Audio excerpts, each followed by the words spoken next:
हमारे साथ इस वक्त ख़ास मेहमान जिनके साथ मतलब पता नहीं कितने सालों का नहीं दशकों का रिश्ता है और मैंने कई बार कहा भी है कि ये शख्स हैं जिन्होंने मुझे विराट कोहली से और ईशांत शर्मा से इंट्रोड्यूस किया था और कहा था 2006 जून अभी भी नहीं भूल सकता हूँ बेंगलुरु में कि इस लड़के का इंटरव्यू करो और ये लड़का जो है तेंदुलकर की लीग का है। ये बात मैं भूलता नहीं हूँ और हर बार इंट्रोडक्शन करता हूँ। लालू भाई, वो ताज़े 20 साल पहले वाली यादें ताज़ा हो जाती हैं। ये जब भी आपसे मिलते हैं मेरे आप पूरे याददाश्त जो पुरानी यादें से पूरे ताज़ा कर देते हैं और बहुत अच्छा भी लगता है एक बार बिकॉज विराट से भी मैंने चर्चा की थी कि तुझे याद है, तो विराट ने हंसते हुए उस चीज़ को एक्नॉलेज भी किया था। अभी हाल में ही मैंने बोला कि भाई पहली बार मुलाकात विराट आपसे मुलाकात लालू भाई ने कराई थी। यस फर्स्ट टाइम जब हम लोग 2006 में एनसीए में थे और हमारी टीम जा रही थी इंग्लैंड अंडर 19 की, तब मैंने बात की थी। लेकिन आप उसको हमेशा मुझे एकदम फ्रेश मोड में लाते हैं, जैसे कहते हैं ना कि ये यादें फिर से चली आती है। तो मुझे लगता है कि यस, आपका जो स्ट्रॉन्ग पॉइंट है वो हमेशा आप उसको उसके ऊपर मतलब स्ट्रेस करते हो। और मुझे लगता है कि यस, ये एक ऐसा प्लेयर था कि जो कि अंडर 19 में लग रहा था कि कुछ तो स्पेशल है और उसने पूरे वर्ल्ड को साबित कर दिया कि वो स्पेशल क्यों है। चलिए कि विराट ने खिलाड़ी के तौर पे एक मुकाम हासिल किया और कोच के तौर पर लालचंद राजपूत जी ने भी अपना एक अलग मुकाम हासिल किया है। आपको बता दें, जो नई पीढ़ी के लोग हैं शायद उनको याद नहीं हो कुछ लोगों को, 2007 में जब टीम इंडिया पहली बार वर्ल्ड कप जीती थी धोनी की कप्तानी में, लालचंद राजपूत उसके कोच थे। और उसके बाद आईपीएल में भी पहला जो सीज़न था 2008 मुंबई इंडियंस के कोच थे, इंडियन टीम के साथ काफ़ी दिनों से जुड़े रहे। लेकिन उससे भी अहम है कि जिस तरह से आप छोटे छोटे मुल्क एसोसिएट नेशन पे गए, जिम्बाब्वे गए, अफगानिस्तान को काम किया, यहाँ यूएई के साथ काम कर रहे हैं, बहुत सारे मुल्कों के साथ काम किया। मैं सीधे आता हूँ यूएई, अभी जिस टीम के साथ आपके काफ़ी लंबे समय से आप अभी जुड़े हुए हो, और ये टीम काफ़ी अच्छा कर रही है। भले नतीजे में शायद वो ट्रांसलेट नहीं हुआ, लेकिन इस टीम ने वो ग्लिम्सेस जो झलकियाँ दी हैं। सी देखो, जो स्पार्क है वो बताया है हम लोग ने। यस, हम लोग वो लाइन क्रॉस नहीं कर रहे हैं, लेकिन डेफिनेटली आज नहीं तो कल, कल नहीं तो परसों करेंगे ही करेंगे। लेकिन सबसे इम्पोर्टेंट है कि हम लोग हार इतनी जल्दी मानते नहीं हैं। प्लेयर्स लोग बिलीव करने लगे हैं कि नहीं यार, हम इस अच्छे टीम को भी हम टक्कर दे सकते हैं। That is very important. और जो हम हमेशा मुंबई कर बोलते हैं, जो खड़ूस एटीट्यूड है, वो खड़ूस एटीट्यूड इन पे मुझे लाना है कि आपकी विकेट की वैल्यू करो।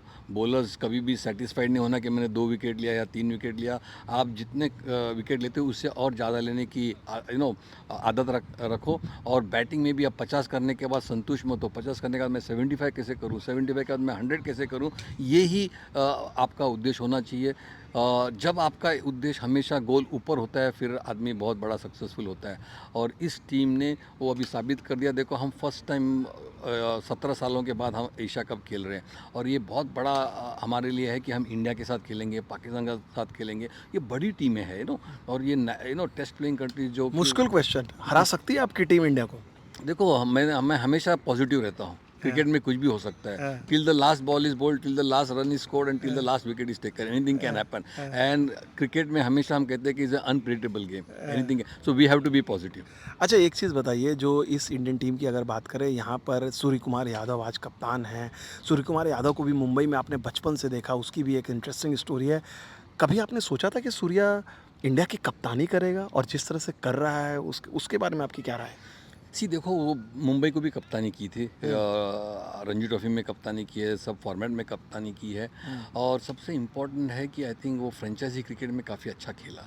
जब आप अच्छा खेलते हो और आपका परफॉर्म होता है कि डेफिनेटली आपको यश मिलता है। और उसने एक ही चीज़ रखा, फोकस रखा कि मुझे मेरा क्रिकेट खेलना है।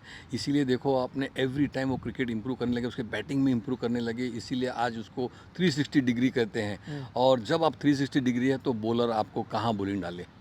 और जब आप इतना कंसिस्टेंटली परफॉर्मेंस करते हैं तो डेफिनेटली नेशनल सेलेक्टर ने उसको T20 का कप्तान किया और एज ए कप्तान भी काफ़ी अच्छा कर रहा है। तो मुझे लगता है कि यस, उसके जो हार्डवर्क है, उसका हार्डवर्क का फल उसको कप्तानी भी मिली है। Gautam Gambhir as a coach, your early impressions of him as a coach? See Gautam Gambhir ऐसा प्लेयर था कि वो जैसे कि मुंबई का जैसा कभी हार नहीं मानता है। ही ऑलवेज हार्ड खेलता है ग्राउंड पे। आपने देखा होगा, कोई भी जब भी टीम हारती है ही डजंट लाइक, जैसे कि हम लोग मुंबई का, because we are always use to winning matches. और वो मोड का प्लेयर है कि he doesn't like getting beaten. और उसमें एक क्षमता है कि वो प्लेयर लोगों को भी उसी मोड में तैयार करता है। और मुझे लगता है कि यस, नतीजा तो definitely is too early to say, but he is a very very dedicated, मैं तो कहूँगा, एंड हार्ड कोच। आपने विराट कोहली के बारे में भविष्यवाणी की थी, वो सही हुई। सचिन के साथ खेले, वहाँ उनके बारे में भविष्यवाणी की, सही हुई थी। शुभमन गिल के साथ आपका इंटरेक्शन शायद नहीं रहा हो, लेकिन इस खिलाड़ी के बारे में उसी तरह से चर्चा हो रही है कि इंडियन क्रिकेट की बैटिंग को एक अलग पीढ़ी तक ले जाने की ज़िम्मेदारी है। शुभमन गिल के बारे में जो भी आपने देखा है, दूर से देखा है, नज़दीक से देखा है, क्या आपकी क्या असेसमेंट है? देखिए, मैंने देखा हूँ शुभमन गिल का भी, स्पेशली ये टेस्ट सीरीज़ में। आई थिंक ये आफ्टर विराट कोहली हम बोलते हैं ना, कौन कौन है ये वो प्लेयर है जो कि ये तीनों फॉर्मेट में डोमिनेट करेगा।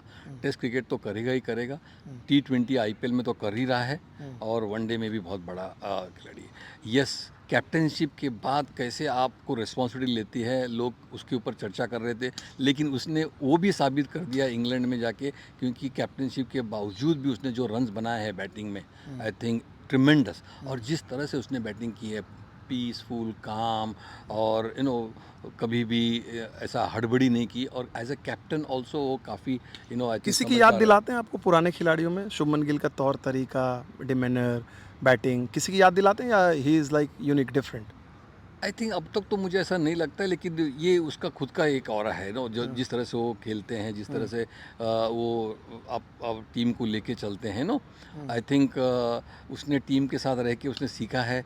एक तो उसने 2-3 कैप्टन के अंडर खेला है, जैसे कि विराट कोहली, रोहित शर्मा, उसके पहले आई डोंट नो हार्दिक के हार्दिक, साथ, हाँ। हाँ। तो आई थिंक सूर्या, कई सूर्य, हाँ। का। तो he must be taking positives from all over, और फिर देन वो उसका एक अलग एक करता है, जैसे कि कप्तान हर एक अपना अपना वे होता है, और मुझे लगता है कि जिस तरह से वो कर रहे हैं बहुत ही बढ़िया। आखिरी 2 सवाल लालू भाई, आपने काफ़ी वक़्त दिया, आपकी टीम की ट्रेनिंग भी चल रही है। आपकी टीम में जो खिलाड़ी हैं, जिनसे आपको बहुत ज़्यादा उम्मीदें हैं, जो सबसे ज़्यादा होनहार खिलाड़ी, जिनके बारे में हमारे दर्शकों को पता कि इन पर नज़र रखनी है, नतीजा कोई आने वाले साल, नॉट ओनली इस मैच में, एशिया कप के दौरान आने वाले सालों में ये बड़े नाम बन के उभरेंगे, चर्चित नाम? हमारा कप्तान तो काफ़ी एक्सप्लोसिव प्लेयर है ही। दूसरा एक आसिफ लाला, जो कि काफ़ी एक्सपीरियंस प्लेयर है, और बहुत बड़े हिट लगाता है ना, हार्ड हिटिंग जैसा कहते हैं ना, वो है। और हैदर अली, जो कि बहुत ही अच्छा लेफ्ट आर्म स्पिनर है, अभी पूरा टूर्नामेंट में काफ़ी अच्छी उसने गेंदबाजी की। और यंगस्टर में डेफिनेटली ईथन डिसूजा करके है, लेकिन वो शायद इस मैचेस में नहीं खेले, लेकिन he is the future player to watch. Dhruv एक है जो हमारा ऑफ स्पिनर, जैसे मैंने कहा कि ये अश्विन जैसा बॉलिंग डालता है और बैटिंग भी काफ़ी अच्छा करता है, ब्रिलियंट फील्डर है। तो ये प्लेयर्स है। और राहुल जो हमारा वनडे का कैप्टन है, ये हरियाणा का है और टिपिकल हमारी इंडियन जैसे बैटिंग करता है। तो ये काफ़ी प्लेयर्स हैं जो कि जिसके ऊपर हम लोग ध्यान रख सकते हैं कि ये यूएई टीम को आगे ले जाएंगे। आखिरी सवाल लालू भाई, अभी आपने ट्राई सीरीज़ में देखा, पाकिस्तान और अफ़गानिस्तान दोनों को बहुत करीब से देखा। आप एक चीज़ मुझे बताइए कि एशिया में इंडिया के बाद नंबर 2 टीम कौन है, पाकिस्तान या अफ़गानिस्तान? इंडिया को खतरा किससे ज़्यादा होगा? ये तो डिफ़िकल्ट क्वेश्चन, तो मैं तो कहूँगा यूएई नंबर 2 टीम है उन दोनों से भी। हाँ। क्योंकि हम नहीं, लोग अगर ऑलमोस्ट, अगर आपकी टीम को छोड़ दें, अगर इन दोनों टीमों के अगर बात करें तो? I think batting wise definitely Pakistan थोड़ी सी अभी इतनी सीजन नहीं है, और बॉलिंग में फास्ट बॉलिंग इनके पास अच्छा है, लेकिन स्पिनर्स बहुत इनके पास अच्छा है। तो जिस दिन स्पिनर्स थोड़ी हेल्प मिली, तो मुझे लगता है Afghanistan will be too difficult to beat. चलिए, बहुत बहुत शुक्रिया लालचंद भाई हमारे साथ वक्त दिलाने के लिए, and best of luck to your team. And इसी तरह से इंडिया का जो झंडा है आप अलग अलग देशों में लहराते चलिए। कोचिंग में आप क्रिकेट में जो योगदान दे रहे हैं, हमारे तमाम दर्शकों की तरफ से आपको शुक्रिया। Thank you so much. Thank you, thank you very much.